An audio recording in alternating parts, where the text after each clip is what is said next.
Hello, I'm Kayla Burge here with Hannah Russo on her birthday, by the way. Back with Girls on Deck for another episode. Hannah, how are you? I'm doing well. How are you? I'm great. Let's just jump right into it with Antonio Brown's being signed to the Tampa Bay Buccaneers to a one-year deal for a base salary of $750K.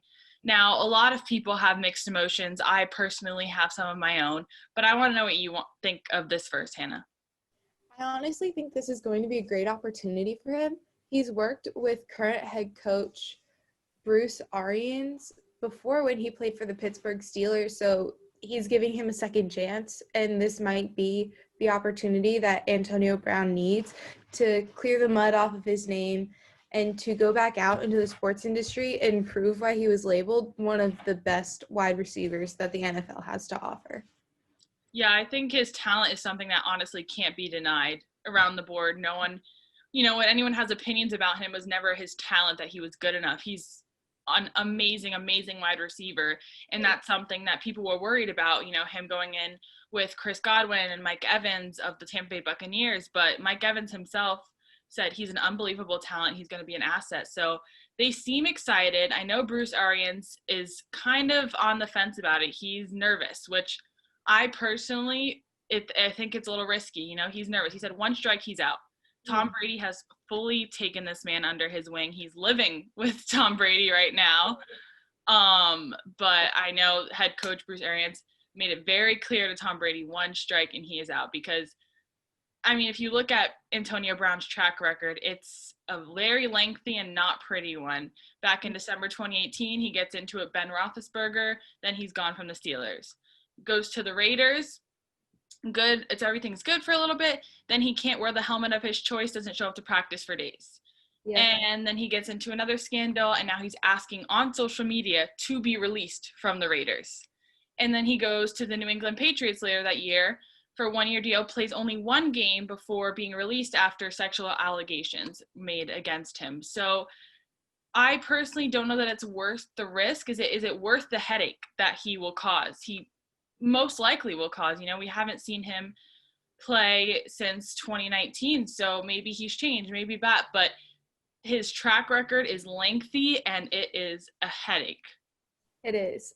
There's some of his teammates right now are saying that he's matured and that he's definitely learned from his mistakes, so that's something we're going to have to watch depending on how many games he plays or for how long he even plays, just how he acts on the sidelines too. And it just giving him this second chance will really give him the opportunity to prove that he's more than just a track record, that he has his mistakes and he has his flaws, but he can go out there and he can turn himself around.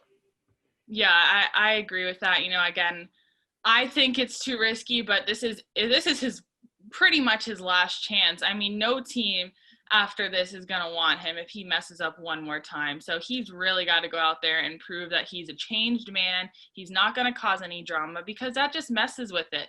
You can be as talented as you want, but if you're going to cause drama every day, it's not even worth it. You're going to mess up the team dynamic, which is crucial. Yeah. So he signed a one-year deal. He's going to make his first appearance against the New Orleans Saints next week as he finishes up his 8-game suspension for violating the NFL's conduct policy.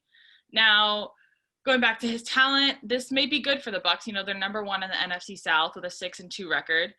I think, he's a great asset. Again, the talent, it's just if the talent's going to overtake the attitude. That's what we need to see. I agree. Well, we'll see what he's capable of and what he can pull off with the Bucs. I hope it's the best.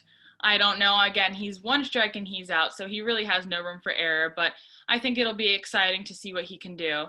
Now, going into some more NFL teams, with Trevor Lawrence entering the draft next year, some teams have taken on a tank for Trevor mentality. Now, should the NFL adopt a similar draft system to the NBA to not reward a team tanking the season?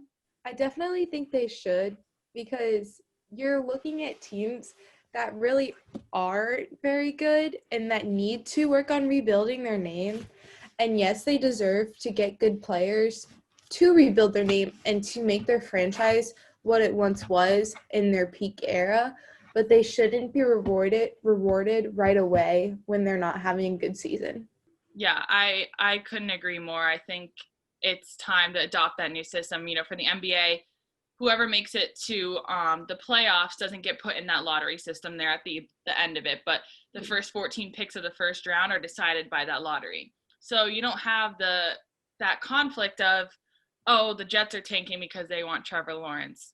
Mm-hmm. I think it just puts a better performance. They're going to perform to try and make it with the team that they have. I think it makes it more exciting, because as fans and the NFL, you always want your team to tank because you're like, well, that's how they get the number one draft pick.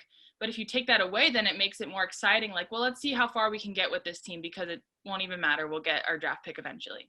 Exactly. And if you're having a great season and if you have a great team, you're more likely to be able to trade for who you want later on down the line than just taking some lousy pick at the end or tanking your entire season just to get the best pick.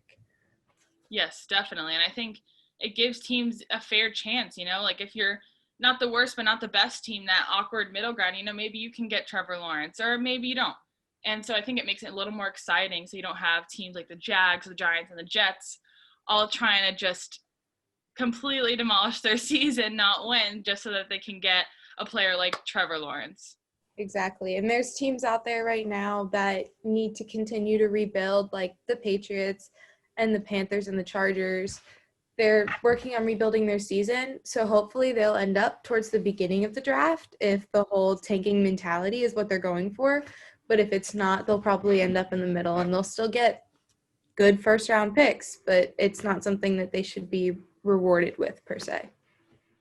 Again, I couldn't agree more with that because, the Dolphins last year on the bottom, they got Tua, and now they're working on rebuilding more. But I don't know, I think it'd make it more exciting in a sense of that, well, maybe the Dolphins can get the number one draft pick again. And then just kind of like build teams, and that's how you build dominating teams. If you keep, you put Trevor Lawrence in the Jets, again, that's something that's been really controversial. They're like, I don't know, it could ruin his mindset because of how, for I don't know a better word, toxic the Jets have been, recently with their coaching problems and just so many issues. So it could make it interesting, maybe for players entering the draft, making it a little more exciting because like, well, you don't know where you could go. Anything's possible.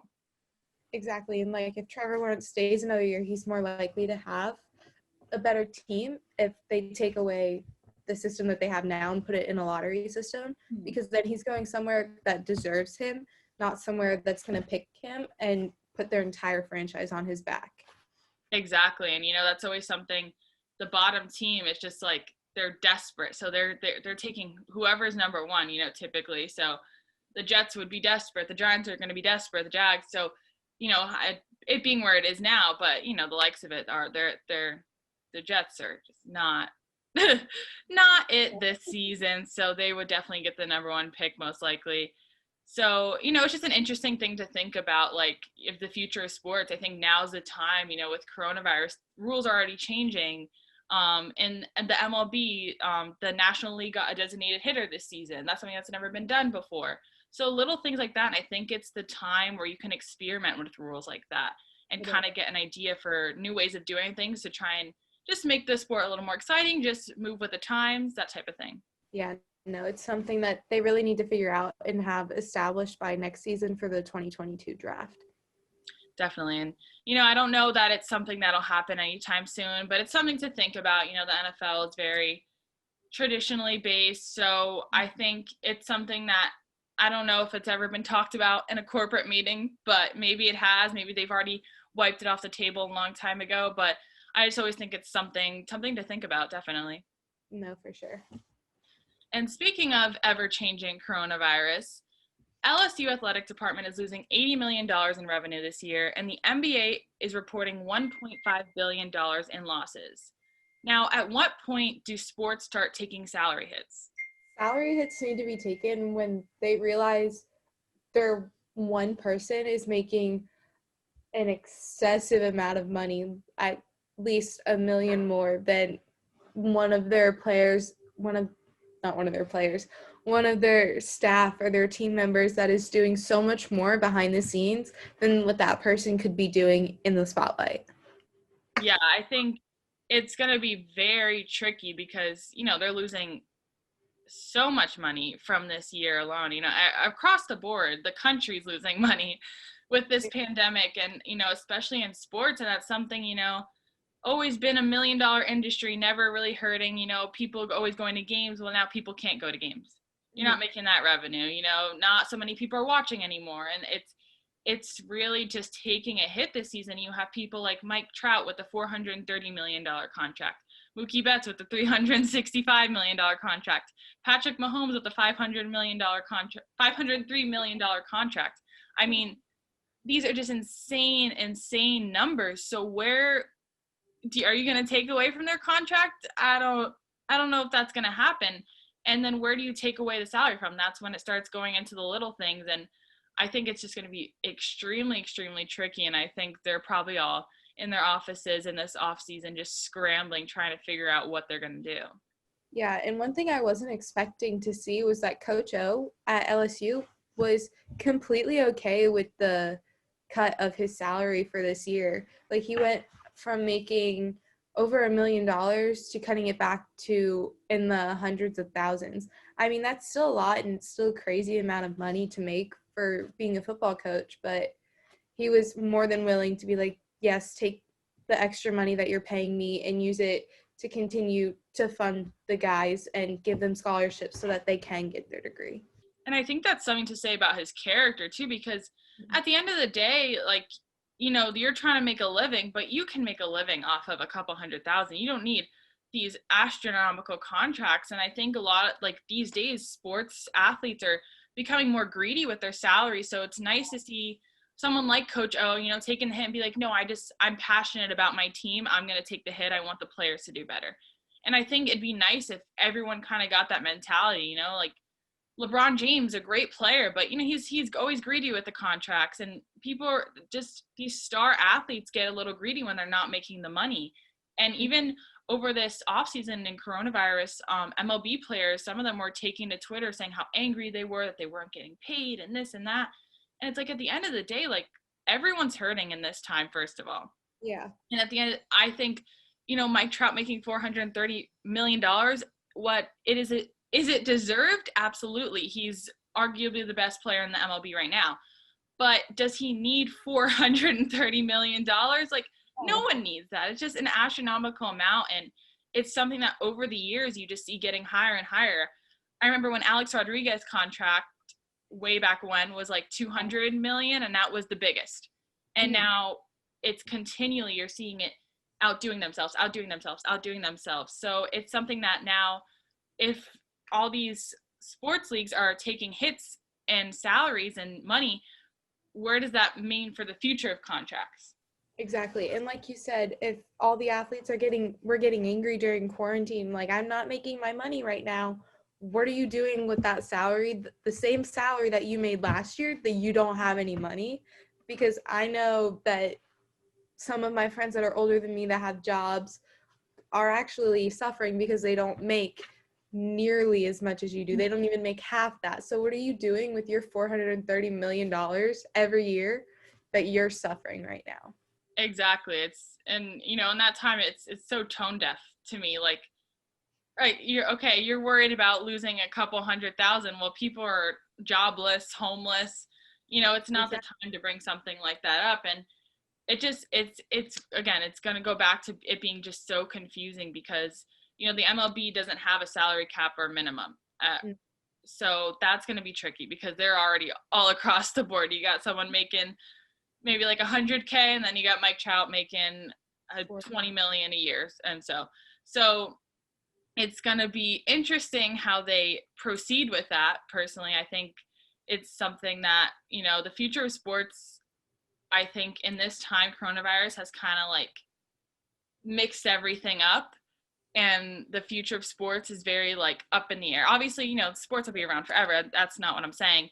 I'm just saying the way things are done. I think it's going to be, this is a time where, all right, let's try something new, because now's the time to experiment. You had shorter seasons, NBA was in the bubble. So now's the time to experiment and see what's working, what can be new, what can be better. And maybe these athletes can take a more humble mentality. And like Coach O, if they have to take a salary hit, just accept it and be happy the fact that you're on a team, Yeah. especially if you're on a team like the Lakers or the Chiefs, the team that's successful. You should just be happy to play at the end of the day. And, you are making decent amount of money. So we'll see what happens with sports, honestly, overall. Well, that's all for today. This is a little bit of a shorter episode, but we'll be back next week with a full episode where you can see our faces. Thank you so much, Hannah, for joining me. Have a great birthday, and we'll see you all next week.